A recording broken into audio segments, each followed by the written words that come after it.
Good morning, good afternoon, and good evening. Today we will talk about Chapter 12, Part 1. Start the journey now. A fitness manual for random walkers and other investors. In investing money, the amount of interest you want should depend on whether you want to eat well or sleep well. J. Kenfield Morley, Some Things I Believe.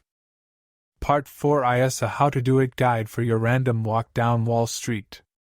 In this chapter, I offer general investment advice that should be useful to all investors, even if they don't believe that securities markets are highly efficient. In Chapter 13, I try to explain the recent fluctuations that have occurred in stock and bond returns and to show how you might estimate what the future holds. I also indicate how you can at least roughly gauge the long-run returns you are likely to achieve from different investment programs.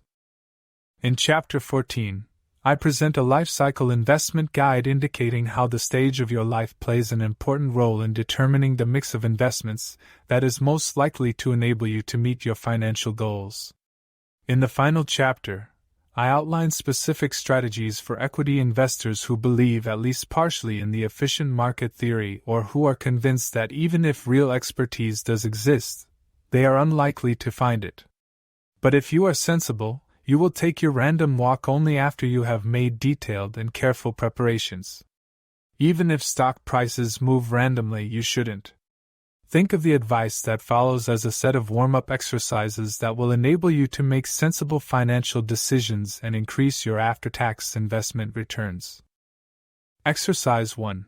Gather the necessary supplies. A widely held belief is that the ticket to a comfortable retirement and a fat investment portfolio are instructions on what extraordinary individual stocks or investment portfolio are instructions on what extraordinary individual stocks or mutual funds you should buy. Unfortunately, these tickets are not even worth the paper they are printed on.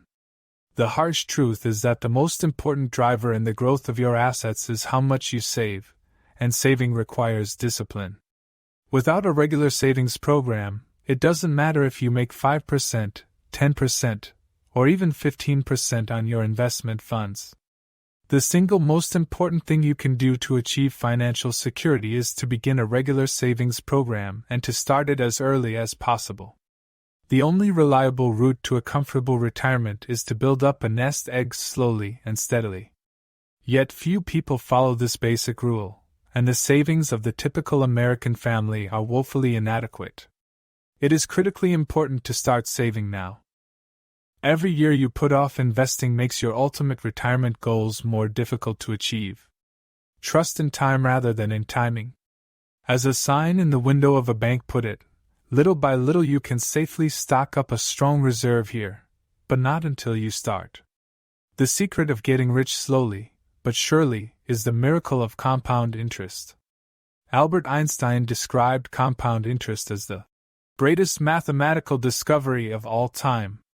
It may sound complicated, but it simply involves earning a return not only on your original investment, but also on the accumulated interest that you reinvest. Jeremy Siegel, author of the excellent investing book Stocks for the Long Run, has calculated the returns from a variety of financial assets from 1800 to 2014.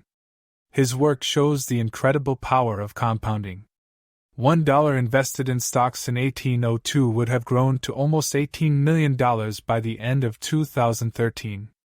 This amount far outdistanced the rate of inflation as measured by the Consumer Price Index (CPI). The figure below also shows the much more modest returns that have been achieved by U.S. Treasury bills and gold. Source: Siegel, Stocks for the Long Run, 5th edition.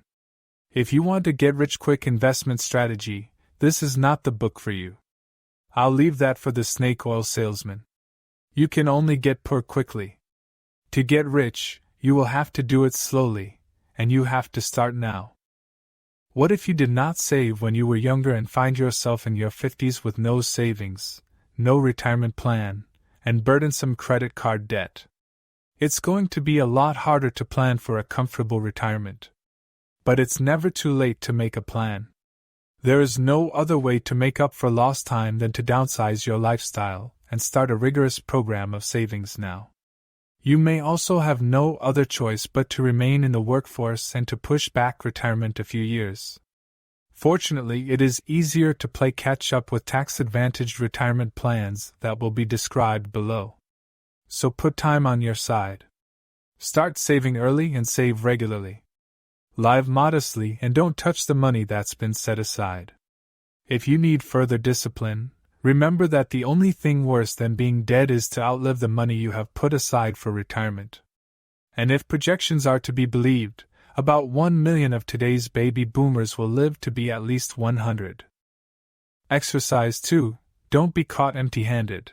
Cover yourself with cash reserves and insurance. Remember Murphy's Law. What can go wrong will go wrong. And don't forget O'Toole's commentary. Murphy was an optimist. Bad things do happen to good. O'Toole's commentary. Murphy was an optimist. Bad things do happen to good people. Life is a risky proposition, and unexpected financial needs occur in everyone's lifetime. The boiler tends to blow up just at the time that your family incurs whopping medical expenses. A job layoff happens just after your son has totaled the family car. That's why every family needs a cash reserve as well as adequate insurance to cope with the catastrophes of life. Cash reserves. I know that many brokers will tell you not to miss investing opportunities by sitting on your cash. Cash is trash, is the mantra of the brokerage community. But everyone needs to keep some reserves in safe and liquid investments to pay for an unexpected medical bill or to provide a cushion during a time of unemployment. Assuming that you are protected by medical and disability insurance at work, this reserve might be established to cover 3 months of living expenses. The cash reserve fund should be larger, the older you are, but could be smaller if you work in an in-demand profession and or if you have large investable assets. Moreover, any large future expenditures, such as your daughter's college tuition bill, should be funded with short-term investments, such as a bank certificate of deposit, whose maturity matches the date on which the funds will be needed. Insurance. Most people need insurance. Those with family obligations are downright negligent if they don't purchase insurance. We risk death every time we get into our automobile or cross a busy street. A hurricane or fire could destroy our home and possessions. People need to protect themselves against the unpredictable. For individuals, home and auto insurance are a must. So is health and disability insurance. Life insurance to protect one's family from the death of the breadwinners is also a necessity. You don't need life insurance if you are single with no dependents. But if you have a family with young children who count on your income, you do need life insurance, and lots of it. 2 broad categories of life insurance products are available: high-premium policies that combine insurance with an investment account, and low-premium term insurance that provides death benefits only, with no buildup of cash value. The high-premium policies do have some advantages and are often touted for their tax-saving benefits. Earnings on the part of the insurance premiums that go into the savings plan accumulate tax-free, and this can be advantageous for some individuals who have maxed out on their tax-deferred retirement savings plans. Moreover, individuals who will not save regularly may find that the periodic premium bills provide the discipline necessary for them to make sure that a certain amount will be available for their families if they die and that a cash value builds up on the investment part of the program. But policies of this kind provide the most advantages for the insurance agent who sells them and who collects high sales charges. Early premiums go mainly for sales commissions and other overhead rather than for buildup of cash value. Thus, not all your money goes to work. For most people, I therefore favor the do-it-yourself approach. Buy term insurance for protection and invest the difference yourself in a tax-deferred retirement plan. The recommendations that follow will provide an investment plan that is far superior to that available from whole life or variable life insurance policies. My advice is to buy renewable term insurance. You can keep renewing your policy without the need for a physical examination. So-called decreasing term insurance, renewable for progressively lower amounts, should suit many families best, because as time passes, and the children and family resources grow, the need for protection usually diminishes.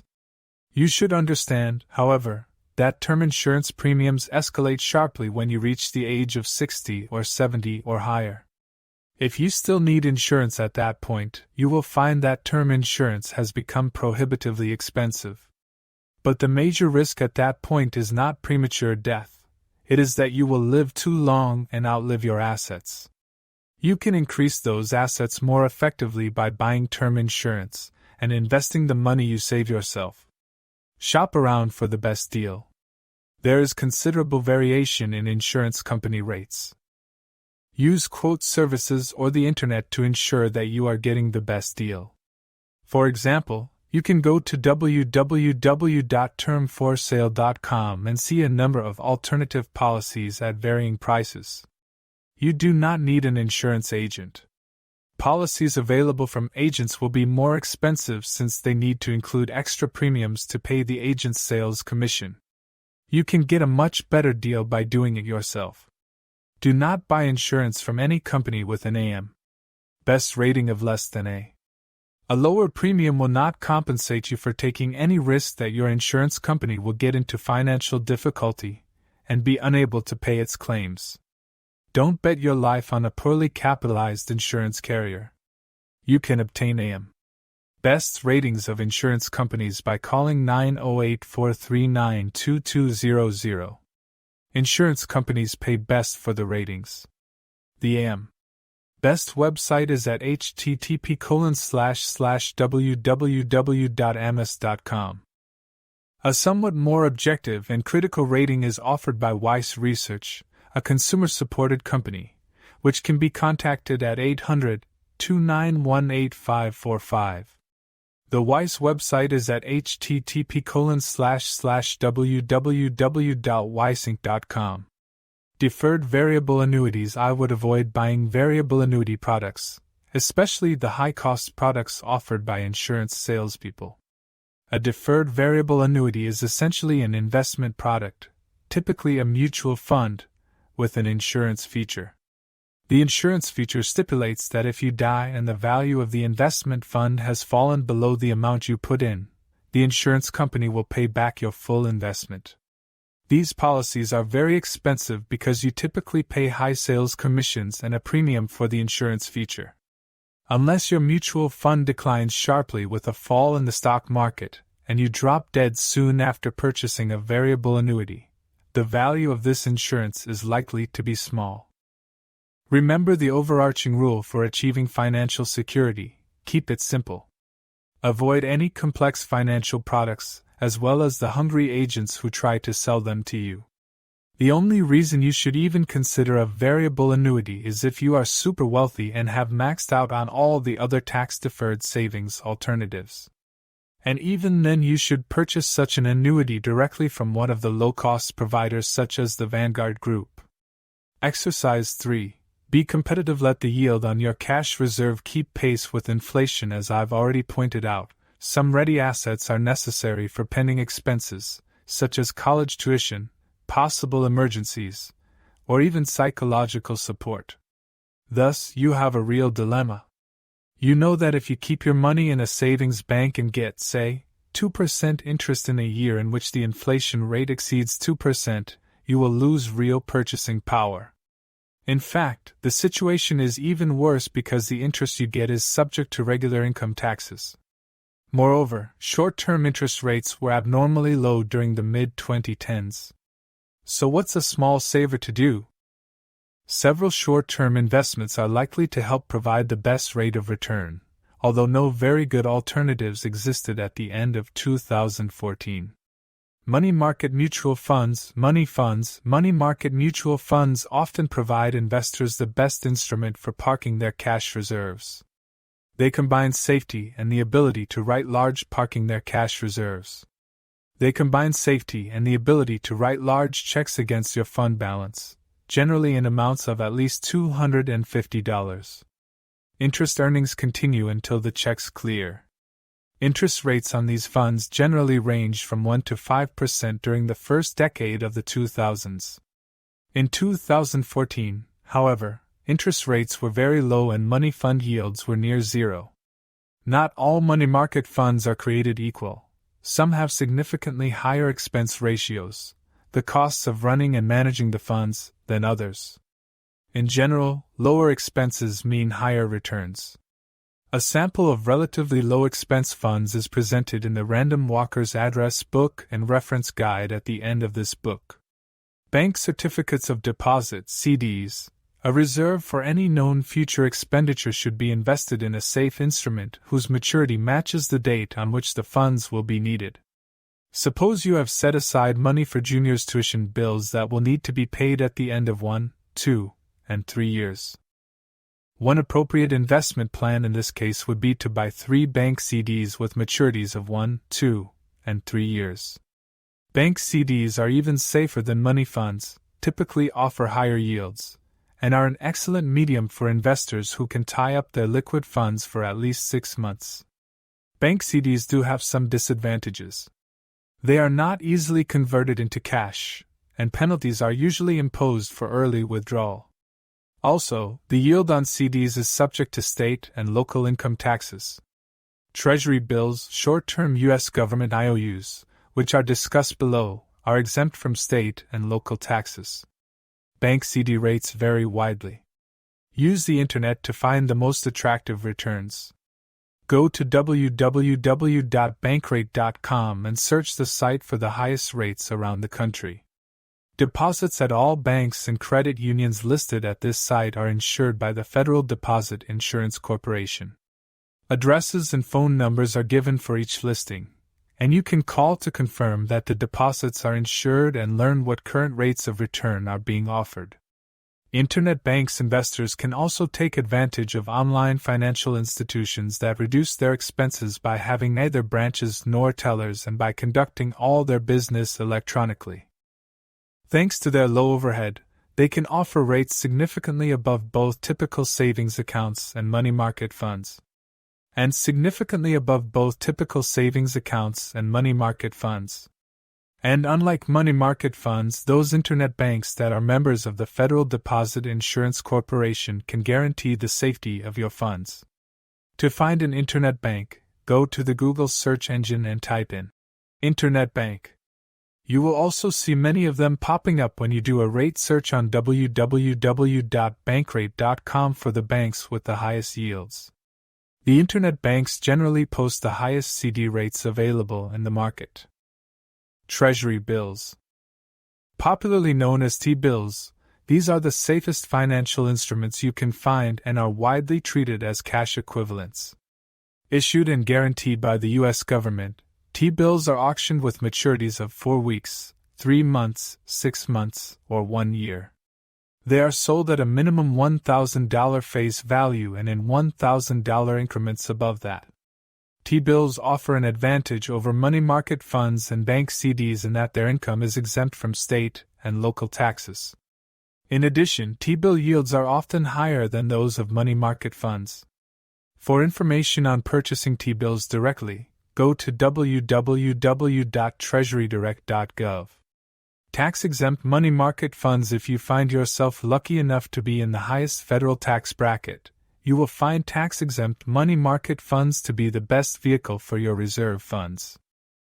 These funds invest in a portfolio of short-term issues of state and local government entities and generate income that is exempt from both federal and state taxes if the fund confines its investments to securities issued by entities within the state. They also offer free checking for amounts of $250 or more. The yields on these funds are lower than those of the taxable funds. Nevertheless, individuals in the highest income tax brackets will find the earnings from these funds more attractive than the after-tax yields on regular money market funds.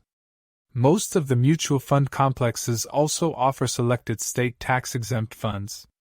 If you live in a state with high state income taxes, these funds can be very attractive on an after-tax basis. You should call one of the mutual fund companies listed in the Random Walker's Address book to find out whether they have a money fund that invests only in the securities of the state in which you pay taxes. Exercise 4. Learn how to dodge the tax collector. One of the jokes making the rounds of the internet goes as follows. A couple, both age 78, went to a sex therapist's office. The doctor asked, "What can I do for you?" The man said, "Will you watch us have sexual intercourse?" The doctor looked puzzled, but agreed. When the couple finished, the doctor said, "There's nothing wrong with the way you have intercourse," and charged them $50. The couple asked for another appointment, and returned once a week for several weeks. They would have intercourse, pay the doctor, then leave. Finally, the doctor asked, "Just exactly what are you trying to find out?" The old man said, "We're not trying to find out anything. She's married and we can't go to her house. I'm married and we can't go to my house. The Holiday Inn charges $93 and the Hilton Inn charges $108. We do it here for $50, and I get $43 back from Medicare." By telling this story, I do not mean to suggest that you attempt to cheat the government. But I do mean to suggest that you take advantage of every opportunity to make your savings tax-deductible and to let your savings and investments grow tax-free. For most people, there is no reason to pay any taxes on the earnings from the investments that you make to provide for your retirement. Almost all investors, except those who are super wealthy to begin with, can build up a substantial net worth in ways that ensure that nothing will be siphoned off by Uncle Sam. This exercise shows how you can legally stiff the tax collector. Individual retirement accounts. Let's start with the simplest form of retirement plan, a straightforward individual retirement account, IRA. In 2014, you could take $5,500 per year and invest it in some investment vehicles such as a mutual fund and, for people with moderate incomes, deduct the entire $5,500 from taxes. Individuals who earn relatively high incomes cannot take an initial tax deduction, but they still get all the other tax advantages described below. If you are in the 28% tax bracket, the contribution really costs you only $3,960 since the tax deduction saves you $1,540 in tax. You can think of it as having the government subsidize your savings account. Now suppose your investment earns 7% per year, and you continue to put $5,500 per year into the account for 45 years. No taxes whatsoever are paid on the earnings from funds deposited in an IRA. The investor who saves through an IRA has a final value of more than $1.6 million, whereas the same contributions without the benefit of an IRA, where all the earnings are taxed at 28% each year, total just over $900,000. Even after paying taxes at 28% on what you withdraw from the IRA, and in retirement you might even be in a lower tax bracket, you end up with considerably more money. The chart below shows the dramatic advantage of investing through a tax-advantaged plan. This chart compares the final values of two hypothetical accounts, one tax-deferred and one taxable. In both accounts, the investors contributed $5,500 annually for 45 years and earned annual returns of 7% after expenses. For those individuals who neglected to save early in life and must now play catch-up, the limits are even higher, as shown in the table below. Annual contribution limits for IRAs tax year under age 50 or over 2015 $5,500, $6,500 later indexed to inflation.